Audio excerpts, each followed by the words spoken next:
Et parmi les objets connectés, en France, on trouve même des innovations pour le moins insolites. Effectivement, alors à côté du June, ce bijou qui mesure l'exposition au soleil et conseille pour mieux se protéger de ses effets au quotidien, à côté du Portfolio, cette tirelire intelligente qui se connecte sans fil afin que vous puissiez suivre vos économies, non loin des ampoules signées AWOX, toujours français, capables de diffuser de la musique ou la radio ou France Info de votre smartphone avec la lampe, ça c'est quand même assez magique. Eh bien, on trouve un collier connecté pour animaux.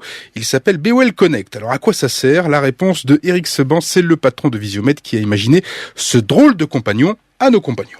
D'abord, c'est un besoin. Plus de 60 millions d'animaux de compagnie en France. Ça représente un marché de 4 milliards de dollars. Donc, c'est un vrai marché réel. Le collier connecté, c'est juste une révolution. C'est vraiment un concentré de technologie. Notre appareil est équipé d'une balise GPS, GPRS et GSM. On a rajouté une carte SIM à l'intérieur pour pouvoir localiser son animal, quelle que soit la configuration, en triangulation ou pas. En plus, c'est un partenaire de santé puisqu'on peut analyser avec différents capteurs que nous avons intégrés dans ce petit boîtier, différents capteurs qui permettent de suivre d'abord son animal, suivre son trajet, analyser son activité physique, les distances parcourues, les calories brûlées, l'analyse du sommeil. Enfin bon, il y a beaucoup de choses qui équipent ce produit-là et on est très fiers d'abord d'avoir développé ce produit et d'être les premiers à l'avoir fait. Voilà, Bewell Connect. C'est ce que vous avez autour du cou, non?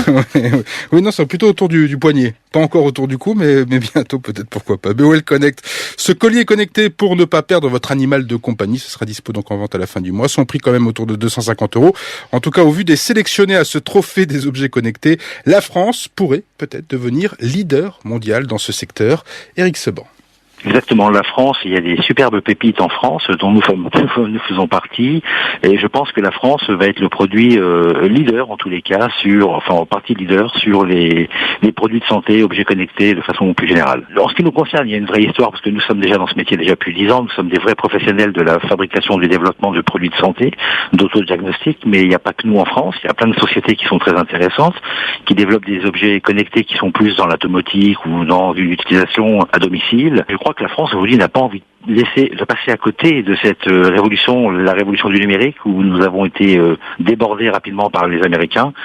En revanche, je crois que cette fois-ci, on a pris conscience qu'il fallait vraiment que nous soyons très innovants, et c'est vraiment la particularité des pépites françaises, des boîtes qui se lancent aujourd'hui sur le marché, des objets connectés, et je pense qu'on va devenir leader en tous les cas. Alors pour l'instant, ce secteur représente 160 millions de dollars, mais pourrait à terme représenter 3% du marché mondial de la high-tech.